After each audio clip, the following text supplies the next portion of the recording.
guys, namaste and welcome to my channel. I'm Jamie and I'm here today to tell you a little bit about yoga props. So I often find students in my classes start off being a little have aversion, which is something we talk about in yoga, attachment and aversion. People have an aversion to yoga props. They think that somehow using, come back here, a block or a strap means like they can't do it. So they're not going to use it and they're going to force themselves to be contorted in a weird position instead of just bringing the floor to them or creating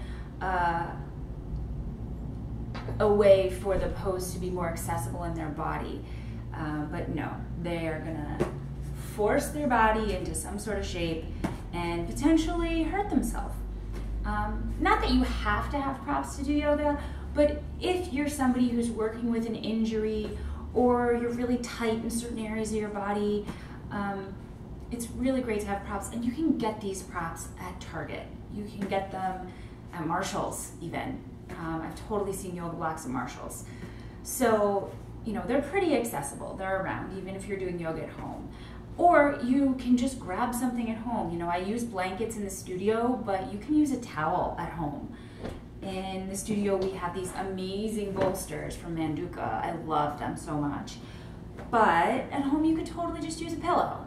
You don't need to go out and invest in a bolster right now. So, but I would recommend, if you can, definitely get yourself a yoga mat for safety purposes, and a block, and possibly even a strap. Then grab a towel and a pillow to replace your other blanket and bolster at home. So each prop can be used for different things. Not only are they used to make poses more accessible, but they can even be used to make poses more challenging. I love kind of getting in on the prop thing with that student who's totally has an aversion to props by using blocks to make a pose more challenging. So take a block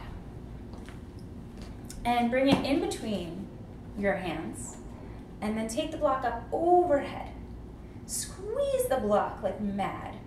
Draw your front ribs down and in, and then bend your elbows straight back. Oh, keep your elbows firming in. Inhale the block back up. So from the side it looks like this. Bend your elbows straight back. Front ribs in, don't let them boink out.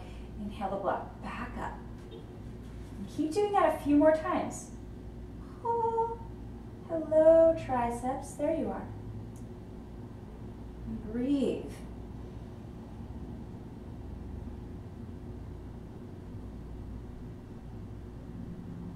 Squeeze your elbows in. And then release. So that's just one simple example of how props can make poses more challenging. Blocks can also be used to, for example, in triangle pose, there's somewhere to put your hand, side angle, put your hand there. Pyramid pose, use them under your hands, stepping back to lunge. We sit on them in hero's pose. We can use them to keep the legs active in Tadasana. So there's tons of different ways to use the blocks, and you'll see that in my videos when you join me for practice. Straps can be used to open the shoulders. This is a great one, shoulder flossing.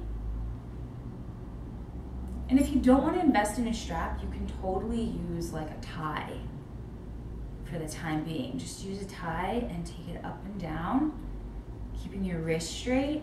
This is so great to counteract all the texting and the computer using and the rounding of our backs that we do on all our little devices, right? This one's great. Again, keeping the ribs in so that the back doesn't take over and take away from the opening in the chest.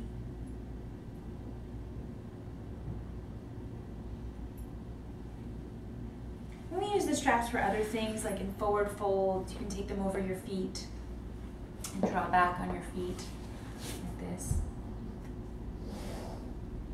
And it's nice because if you do this, you can really get a lifted chest. You know, so this is a great option if you can't grab your feet. And like, honestly, I'd rather be sitting here holding the strap with a lifted chest than like forcing myself to grab my feet, and then my back's all rounded and I'm just right back in that texting pose, right? Or slouchy couch pose. Blankets can be used to sit up on. So again, to avoid slouchy couch pose. For example, in Dandasana, sitting up nice and tall here, making sure that the low back is moving inward as opposed to somebody who maybe has a little bit more tightness in the body and ends up with a rounded back when they sit here. So it tilts the pelvis so that the back is long. That's what the blanket does in sitting poses. Blankets are also really important and great, or a towel or some kind of padding for under your knees if you're doing any knee down poses. If you have sensitive knees, if the floor feels hard, if you have any knee injuries, super important to pad your knees, right? So you can just take a blanket or towel or a cut up old yoga mat and add some extra padding underneath your knees, right? For cat and cow or for knee down lunge. Pad that bottom knee, you only get two. And then bolsters, probably my favorite prop of all for restorative yoga, which I'll post some restorative yoga videos too, for sure. So you can join me for restorative yoga practice. But these are great for Shavasana, just laying with them under your legs to get a little bit of slack in the hip flexors, giving it a little bit of a lift. Can also help release the low back. If you have low back tenderness, the higher your knees are, the better your back will feel. So you might even want to add something else, depending on, there's different types of bolsters too. There's big round ones. These are kind of flat. Higher knees feels better on the back.